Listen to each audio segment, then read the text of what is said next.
नमस्कार दोस्तों, आज हम पढ़ेंगे इंडियन पेनल कोड 1860 के बारे में, जिसमें मैं आपसे आईपीसी के इंट्रोडक्शन और उसकी कुछ धाराओं के बारे में इसकी रीडिंग के साथ डिस्कशन करूँगी। तो देखते हैं इसका इंट्रोडक्शन पार्ट कि क्या कहता है हमारा आईपीसी, जिसमें हमारा जो आईपीसी है उसमें 511 सेक्शन है और 23 चैप्टर में ये डिवाइड किया हुआ है।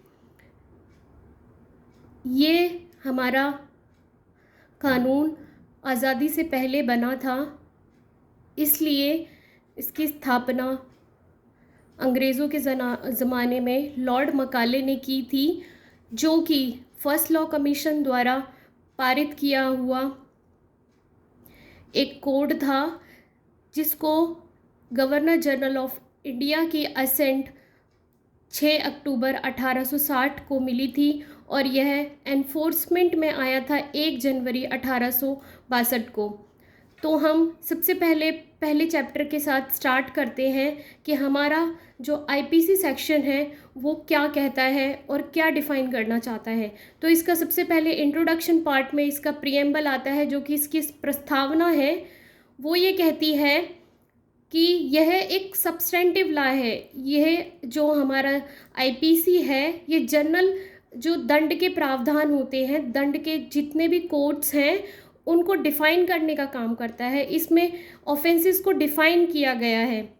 तो हमारा प्रेम्बल यही कहता है, where it is expedient to provide a general penal code for India.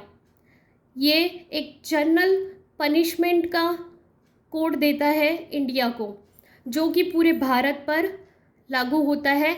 ऐसा कि हमारे सेक्शन 1 में कहा गया है, title and extent of the operation of the code. ये बात कहता है, this act shall be called the Indian penal code and shall extend to whole of India.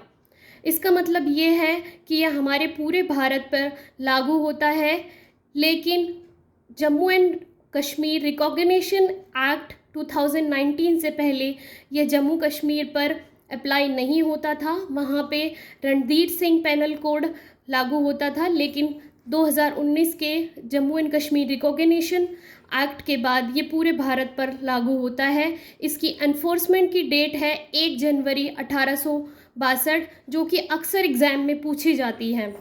और हम अब इसका दूसरा सेक्शन देखेंगे, punishment of the offences committed with in the India. इसके सेक्शन से ही पता चलता है कि ऐसी पनिशमेंट ऐसी पनिशमेंट दी जाएंगी ऐसे क्राइम के लिए जो इंडिया के अंदर कमिट होते हैं। डेफिनेशन ये कहती है, every person shall be liable to punishment under this code and not otherwise for every act or omission contrary to the provision thereof which he shall be guilty within the India. इसका मतलब ये है कि अगर कोई भी person India के अंदर रहते हुए कोई भी ऐसा एक्ट करता है जो कि पनिशेबल है, जो कि अपराध के लायक है, उसको आईपीसी के तहत पनिशमेंट दी जाएगी।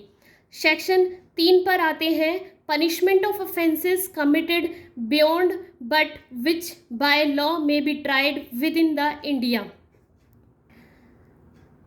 हमारा सेक्शन 3 ये कहता है कि ऐसे ऑफेंसेस के लिए जो कि कमिट तो बाहर किए गए हैं, लेकिन उनको देखा ऐसे जाएगा कि जैसे वो इंडिया में कमिट हुए हैं, उनको भी हमारी आईपीसी के तहत पनिशमेंट दी जाएगी। अब इसकी डेफिनेशन देखते हैं, any person liable by any Indian law to be tried for offences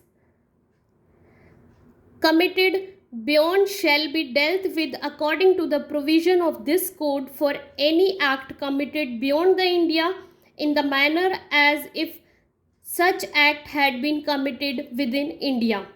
इसका ये मतलब है, अगर कोई भी इंडियन पर्सन इंडियन लॉ के अंदर पनिशेबल है और वह कहीं बाहर जाके उस क्राइम को कमिट करता है, लेकिन उसे बाहर से भी उसे ऐसे ही उसको पनिशमेंट दी जाएगी जैसे कि उसने वो क्राइम इंडिया में ही कमिट किया था, उसको ये छूट नहीं दी जाएगी कि उसने बाहर जाके ऑफेंस कमिट किया है इसलिए उसे छोड़ दिया जाएगा, उसे ऐसे ही ट्रायल उसका किया जाएगा जैसे कि उसने आईपीसी के तहत इंडिया में ही क्राइम किया है।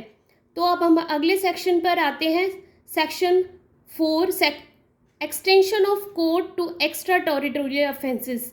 ऐसे ऑफेंसेस जो कि और अधिक लिमिट को उसकी बढ़ाते हैं, अतिरिक्त जो उसका क्षेत्राधिकार है अपराध का उसको बढ़ाते हैं, वो डेफिनेशन कैसे कैसे अप्लाई होती है, कहाँ पे कमिट करने पे वो अप्लाई होती है, वो इस प्रोविज़न में दिया गया है। The provision of this code apply also to any offence committed by, सबसे पहला दे रखा है any citizen of India in any place without और बियॉन्ड द इंडिया। कोई भी इंडिया का सिटीजन होना चाहिए, वो चाहे बाहर जाके कमिट करे चाहे इंडिया में करे, उसको इस आईपीसी के तहत पनिशमेंट दी जाएगी, वो उसके अंडर आएगा। उसको जो भी अपराध वो करेगा उसको उसके लिए दंडित किया जाएगा। और नंबर 2 पे कहता है प्रोविज़न हमारा, any person on any ship or aircraft registered in India wherever it may be targeting a computer resource located in India. जो सेकंड प्रोविज़न है उसमें ये कहा गया है कि अगर कोई भी ऐसा जहाज़ या एयरक्राफ्ट जो इंडिया में रजिस्टर्ड है वो कहीं पर भी पाया जाता है, चाहे किसी भी भूमि पर पाया जाता है, लेकिन वो इंडिया से रजिस्टर्ड है, अगर वहाँ पे कोई क्राइम करता हुआ पाया जाता है तो उसको भी इंडियन पैनल के तहत पनिशमेंट दी जाएगी। और कोई ऐसा पर्सन है जो बाहर से इंडिया में टारगेट करते हुए कंप्यूटर के थ्रू कोई क्राइम कमिट करता है तो उसको भी आईपीसी के अंडर ही पनिशमेंट दी जाएगी। इसके एक्सप्लेनेशन देख लेते हैं हम। सेक्शन में ही कहा गया है, इन दिस सेक्शन क्लॉज 1 में है, the word offence include every act committed outside India which if committed in India would be punishable under this act. इस ऑफेंस का मतलब है कि उस ऑफेंस को ऐसे देखा जाएगा जैसे मतलब कि इंडिया में ही किया गया हो, चाहे वो आउटसाइड ऑफ इंडिया किया है, लेकिन उसका जो पनिशमेंट है वो हमारे आईपीसी के थ्रू ही दी जाएगी। और सेक्शन बी, इसका क्लॉज बी कहता है, the expression computer resources shall have meaning assigned as it to clause के subsection 1 of the section 2 of the information technology act 2000।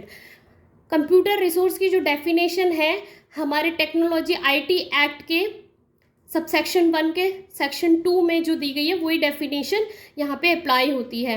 एक इलस्ट्रेशन है, इलस्ट्रेशन एक एग्जाम्पल की तरह है, यह हमारे एग्जाम में अक्सर आ जाती है, तो इसके थ्रू हम समझेंगे सेक्शन 4 को। इसमें कहा गया है, a who is citizen of India commits a murder in Uganda, he can be tried and convicted of a murder in any place India in which he may be found। इसका मतलब यह है, अगर कोई सिटीजन ऑफ इंडिया है, उसने Uganda में जाके एक मर्डर कमिट किया, उसके बाद वो कहीं पे भी इंडिया में किसी भी पार्ट में अगर पाया जाता है तो उसे वहीं पे आईपीसी के तहत ट्राइड किया जाएगा, उसे पनिशमेंट दी जाएगी, वो इस आईपीसी के अंडर में आएगा। अब हम चलते हैं सेक्शन 5 की तरफ, जिसमें डिफाइन करता है certain laws not affected by this act.